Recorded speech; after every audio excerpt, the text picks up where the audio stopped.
নমস্কার, মন বলছে কেউ আসবে আমার চ্যানেলে আপনাদের স্বাগত। আজকে আলিপুর মিউজিয়াম দেখতে চলে এসেছি।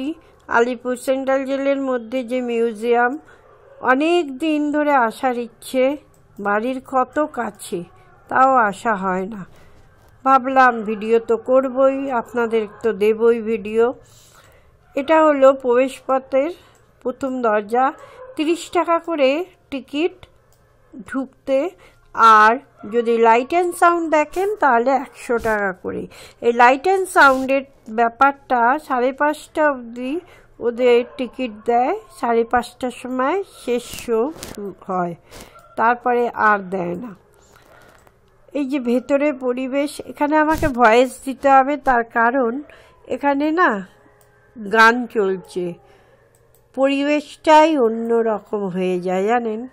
এখানে কারারই লৌহ কপাট গানটা চলছিল, মনে হলো এইমাত্র বাস থেকে নামলাম আর একটা কি পরিবেশে চলে এলাম। কফি হাউস আছে, কিছু ফুল গাছ, সব কিছুই একটু একটু দেখলাম। এটা হলো কিভাবে যাবেন। চলে এসছি আমরা ফাঁসির জায়গা।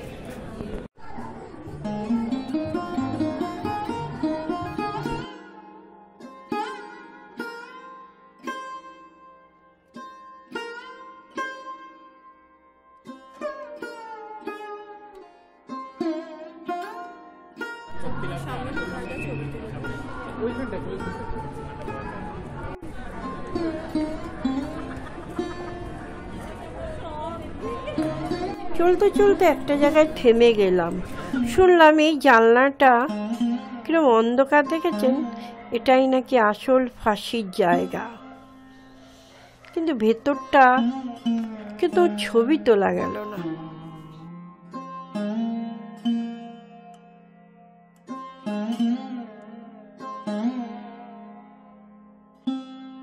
একবার বিদায় দে মা, ঘুরে আসি। একবার বিদায় দে মা, ঘুরে আসি। হাসি হাসি পূর্ব ফাঁসি দেখবে ভারতবাসী। একবার বিদায় দে মা, ঘুরে আসি। কলির বোমা তৈরি করে দাঁড়িয়েছিলাম রাস্তার ধারে মা গো। ও মা, বড় লাটকে মারতে গিয়ে মালামার এক ইংল্যান্ডবাসী। একবার বিদায় দে মা, ঘুরে আসি। একবার বিদায় দে মা, ঘুরে আসি। শনিবার বেলা 10টার কালে জজকোটে আর লোক না ধরে মা গো। হলো ভিড়মে দীপ চালানে মা, ক্ষুদিরামের ফাঁসি।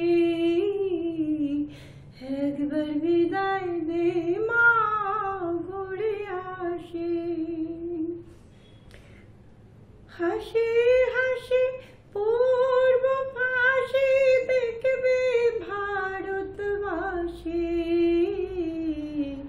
একবার বিদায় দে মা, ঘুরে আসি। 12,33 কোটি রইল মা তোর বেটা বেটি মা গো। তাদের নিয়ে ঘর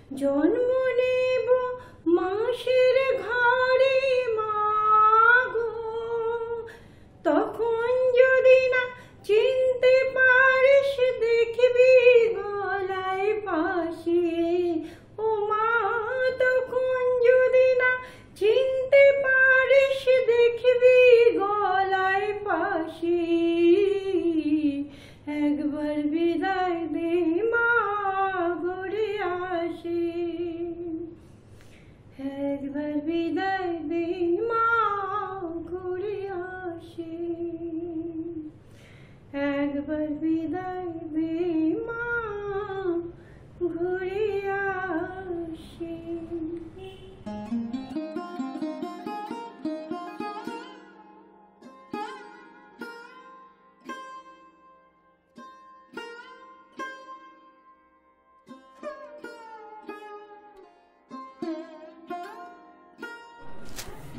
মিউজিয়ামে আসলে আপনার মনটা একটু ভারাক্রান্ত হবেই, কারণ এখানের পরিবেশটা শুধু দেখছিলাম কিভাবে থাকতেন আমাদের স্বাধীনতা সংগ্রামীরা। এখন তো দেখছি আলো দিয়ে সাজানো একটুখানি, কিন্তু দেখুন জায়গাগুলো, ভাবা যায় না যে আমরা এই সমস্ত দেখছি আর ভাবছি বিধানচন্দ্র রায়ের ছবি দিয়েছে, একটা মূর্তি বসিয়েছে, কিন্তু তাদের থাকার জায়গাগুলো যখন দেখছিলাম না, দেখুন আপনাদের নিয়ে এসেছি দেখানোর জন্য।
জামাটা টানে না।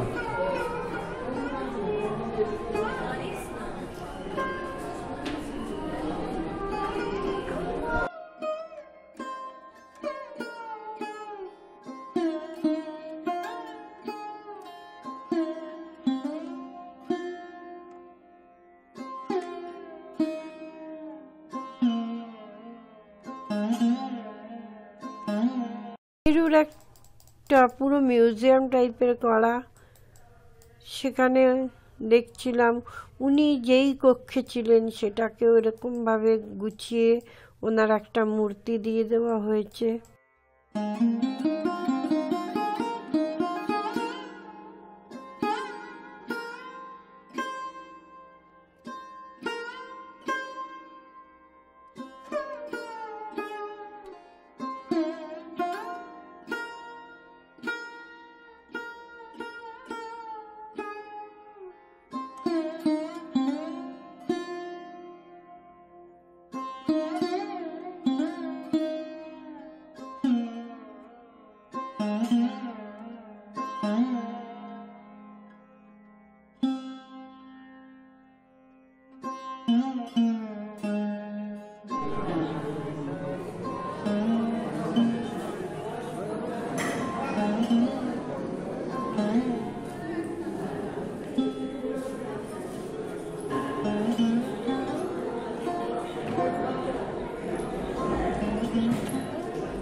এরপরে একটা মিউজিয়ামের মধ্যে লাইব্রেরি দেখলাম, সেখানে নানা রকম ফটো, বই বিক্রি হচ্ছে, অনেকে বই কিনছে, কেউ কেউ বই দেখছে, বসুদাও কিছু বই দেখছিল। এগুলো দেখে সব থেকে বেশি ভালো লাগছে। আমাদের স্বাধীনতা সংগ্রামীরা যা যা কাজ করে গেছেন আমাদের দেশের জন্য, তার কিছু কিছু নিদর্শন এখানে তুলে ধরা হয়েছে।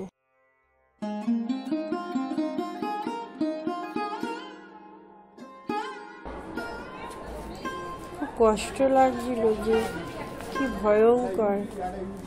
এগুলোকে কিছুটা তো তৈরি করাও হয়েছে, বোঝাই যাচ্ছে দেখে, কিন্তু অবাক লাগে কত কষ্টকর জীবন ছিল। ভেতরে এখন বাগান সাজানো হয়েছে, জানি না এটা আগে কেমন ছিল, সেটা তো বলতে পারবো না।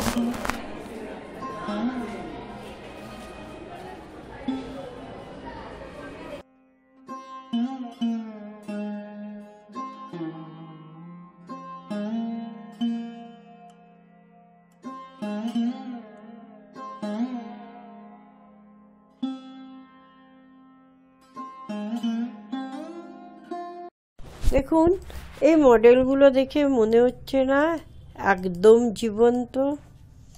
সামনে থেকে গেলে না সত্যি মনে হচ্ছিল।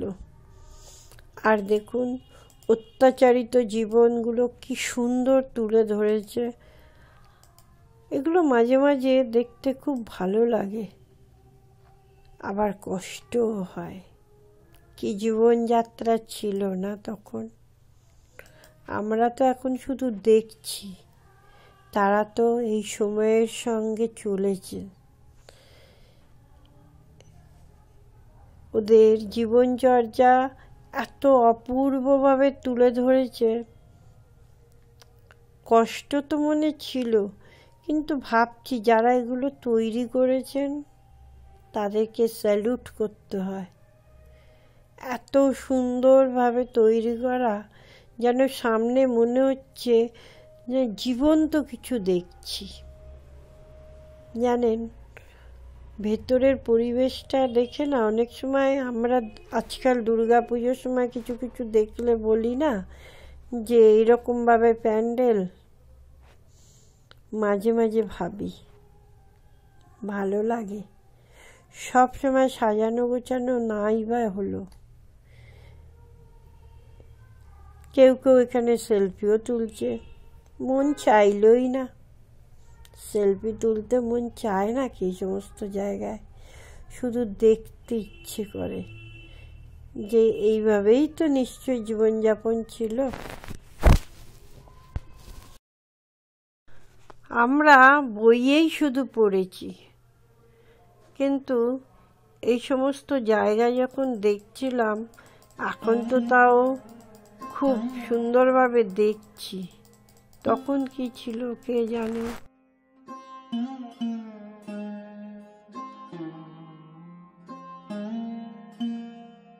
তোর জিনিস দেখতে, যেটা দেখে আমার সব থেকে ভালো লেগেছে এই মিউজিয়ামে, বন্দীদের জীবনচর্যা। এই জায়গাটা দেখলে না এত ভালো লাগছিল, এগুলো দেখে না যেন মনে হচ্ছে প্রাণবন্ত।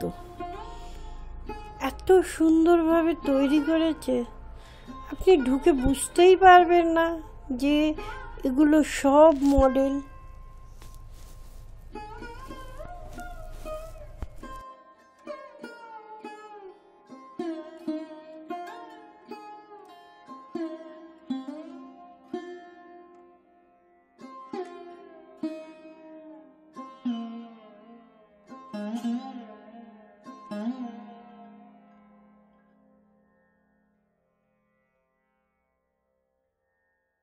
এটা হলো কাজী নজরুল ইসলামের বলবীর বল উন্নত মম শির।